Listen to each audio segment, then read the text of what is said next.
காங்கிரஸ் கட்சியினுடைய செய்தி தொடர்பாளர் திரு ஹிதாயத்துல்லா. சரி, இப்போ நம்முடைய பொருளாதார நிபுணர் அவர்கள் நிறைய பாயிண்டை வச்சாங்க. ஐஎம்எஃப் குறித்து அவர்கள் தரவுகளும் வச்சுருந்தாங்க. ஒரு இந்தியாவுடைய ஸ்டேபிள் எக்கனாமி அப்படிங்கிற ஒரு கருத்தை சொன்னாங்க. 82லேருந்தும் நான் பார்க்கிறேன், தற்போதும் பார்க்கின்றேன் அப்படிங்கிற ஒரு வலிமையான கருத்தை ஆதாரத்தோடு வைத்திருக்கிறாங்க. நீங்கள் எப்படி பார்க்குறீங்க?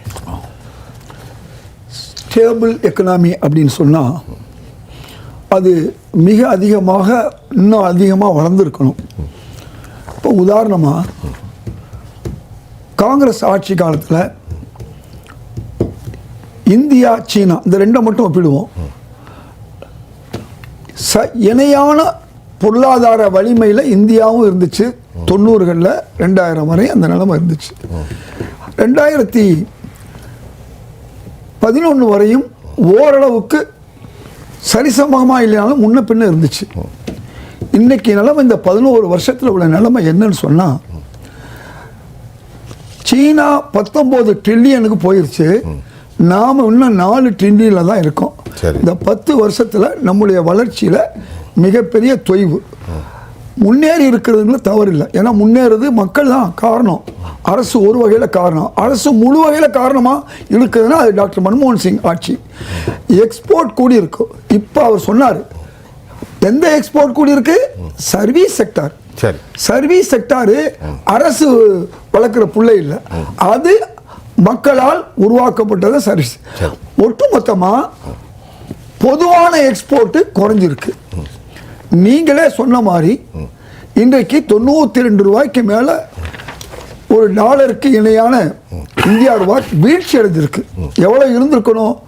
60-70 இருந்தது. இன்னைக்கு அவர் என்ன சொன்னார், நான் பாதி ஆக்க வேண்டாரு, 30லேருந்து 40 இருக்கணும்.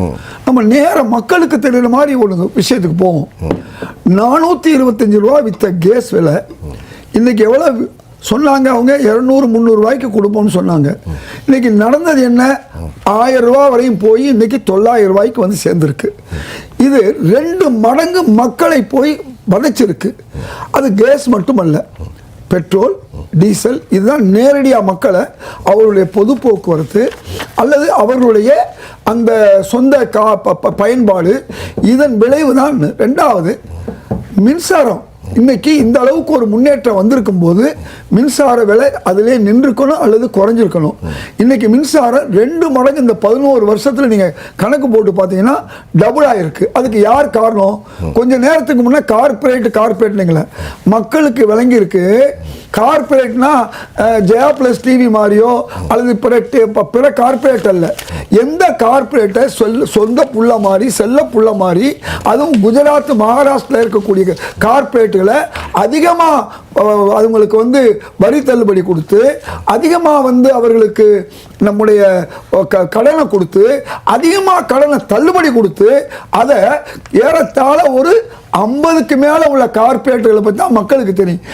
நம்ம கார்பரேட்னா எல்லா கார்பரேட் தான். அப்படின்னா கார்பரேட் செக்ரட்டரிஷிப் எல்லா கம்பெனிகளையும் இருக்க வேண்டிய அவசியம் இல்லை. கார்பரேட்னா இன்னைக்கு எல்லாருக்கும் தெரியும். அம்பானிக்கு என்ன செஞ்சிட்டு இருக்காரு, அதானிக்கு என்ன செஞ்சிருக்காரு. இந்தியாவில் அனைத்து பெரும்பாலான துறைமுகங்களும் விமான நிலையங்களும் அவங்க கைக்கு போயிருச்சு. அது மட்டுமல்ல, 100 ரூபாய்க்கு நிலக்கரி வாங்கினா இந்தோனேஷியாவில் நடுவுலையே சிங்கப்பூரில் ஒரு பேப்பரை போட்டு அதை 200 ரூபாய்க்கு இந்தியாவில் மாநில அரசுகளுக்கு விற்கிறதுக்கு அதை அழுத்தம் கொடுத்து அந்த மாநில அரசு வாங்குறதுனால மின்சார ரெட்டிப்பு விலை. அப்போ ஒரு சில கார்பரேட்டுகள் பல மடங்கு வளர்ந்துருக்காங்க. அது உலக பத்திரிகை சொல்லுது. இந்த IMF சொல்லுது இந்தியாவில் இப்படி ஒரு பின்னடைவு இருக்கு. அதே IMF தான் சொல்லுது இந்தியாவில் சில பணக்காரர்கள் பல மடங்கு உயர்ந்து உலக பணக்காரர்கள் மத்தியில் போறாங்க. இந்த கார்பரேட்டை பற்றி தான் மக்களுக்கு தெரியுமே ஒழிய எல்லா கார்பரேட்டும் இல்லை. இப்போ சப்ஜெக்ட் வருவோம். இப்போ 95 கோடி மக்களுக்கு சமூக பாதுகாப்பு கொடுத்துருக்கோம்னு சொல்றாங்க.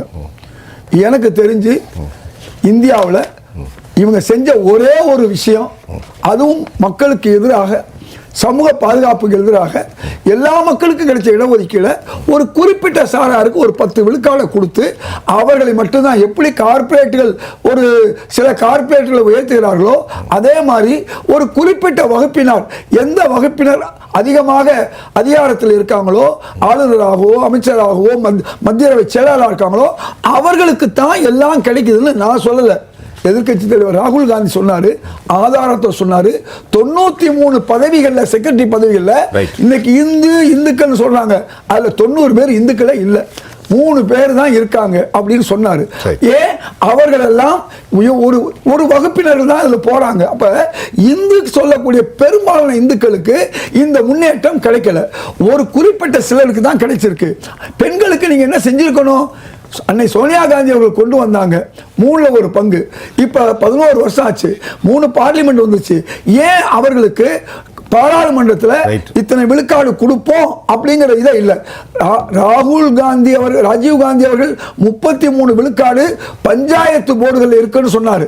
ஆனா தமிழ்நாட்டில் அன்றைய முதல்வர் கலைஞர் 50-50 ஆக்குனாரு. இது பெண்களுக்கான மேம்பாடா, சமூக நீதியா இல்லையா? இப்ப சமூக நீதினு பார்த்தா இன்னைக்கு ஒட்டுமொத்தமா பெரும்பாலான இந்துக்கள் தான் பாதிக்கப்பட்டிருக்காங்க. சமூக நீதினு வரும்போது இப்ப பொருளாதாரம் வரும்பொழுது மக்களுக்கு புரியுற மாதிரி ஒரு பாலு சொல்ற மாதிரி ஆடிட்டருக்கு குறைச்ச விலையில கிடைக்கும், நான் இல்லைங்கள. நான் என்ன கேட்கிறேன், 11 வருஷத்துக்கு முன்ன அவர் சொன்ன கடலை எண்ணெய் 85 ரூபா, அவர் சொன்ன அரிசி 26 ரூபா. இது டபுளா இருக்குங்கிறத நாங்க சொல்றோம். ஒரு வருஷத்துல இன்னைக்கு மன்ரேகாவை பத்தி பேசக்கூடாது, குடியரசுத் தலைவர் உரைக்கு இன்னைக்கு பார்லிமெண்ட்ல பேசக்கூடாதுட்டாங்க. பண மதிப்பை பத்தி பேசக்கூடாதுட்டாங்க. யாரு? எதிர்கட்சிகள் கோரிக்கை வச்சிருக்காங்க. குடியரசுத் தலைவர் என்ன சொல்றாரு, இப்ப யூரோப்பிய யூனியன்ல நம்ம ஒரு ஒப்பந்தம் போடுறோம், இதன் மூலமா வேலை கிடைக்குங்கிறாங்க. என்ன இனிமே கிடைக்குமா? கேட்ட மாதிரி பாலு கேட்ட மாதிரி இந்த 11 வருஷமா வேலை 2 கோடியா கிடைச்சிருந்தா 22 கோடி கிடைச்சிருக்கணும். கிடைச்சிருந்தா அந்த பிரச்சனை இல்லை. அதே மாதிரி சகோதரர் சேதுராமன் சொன்னாரு, பேர்கள் மாறி இருக்கு. இப்ப எப்படி மகாத்மா காந்திங்கிற திட்டத்தை 100 நாள் அப்படின்னு சொன்னதை இவங்க 50 நாள் ஆக்கிட்டாங்க, 100 நாள் கொடுக்கல. இன்னைக்கு நாங்க 125 தரோம் சொல்றாங்க. அதையும் எப்படி தடுக்கிறதுக்கு என்ன வேலை பண்றாங்க தெரியுமா? மாநில அரசு 10% கொடுத்தத 40% கொடுக்குன்னு சொன்னா பல மாநில அரசு கையெழுந்து அடிக்குது. இப்ப இந்தியாவுடைய வருமானம் என்ன? இந்தியாவுல 4 மடங்கு ஒரு காங்கிரஸ் ஆட்சி காலத்துல இப்ப ஏன்னா இந்த ஜிஎஸ்டி ஒண்ணு வந்த பிறகு பல மடங்கு வருமானம். இப்படி இருந்தும் கூட தமிழ்நாட்டுல ரயில்வே திட்டங்கள்ல ஒதுக்கப்பட்டது ஒவ்வொன்றுக்கு எவ்வளவு தெரியுமா? 1000 ரூபா, 10,000 ரூபா, 1000 ரூபா. இந்த தமிழ்நாடு வஞ்சிக்கப்படுதுங்கிறது தான் இன்னைக்கு தமிழக முதல்வர் சொல்லிக்கிட்டு இருக்காரு. அப்ப ஏன் வஞ்சிக்கப்படுது? இன்னைக்கு கல்விக்கு கொடுக்க வேண்டியதை கொடுக்கல. அப்ப சமூக நீதி, சமூக பாதுகாப்பு சொல்லி இன்றைக்கு யார் சொல்றா? இன்னைக்கு குடியரசுத் தலைவர் உரை சொல்லுது. அந்த உரை பொய்யான உரை, மக்களுக்கு எதிரான உரை. செய்வதுதான் செய்யறாங்க. 19 ட்ரில்லியன் சைனா, நாம இன்னைக்கு 4 ட்ரில்லியன் தான். சார் அதுக்கு காங்கிரஸ் ஒழுங்கா வேலை பார்த்துட்டு அந்த கோட்டை 11 வருஷத்துல தான் பிரச்சனை. நம்ம இந்தியர்கள் எறும்பு மாறிட்டாரு, அதான் உண்மை, அரசு இல்ல. அதே மாதிரி காஷ்மீர் பிரச்சனையில எல்லா கட்சியும் உலக நாடுகளுக்கு போச்சு, பாஜக மட்டுமல்ல. நேயர்களே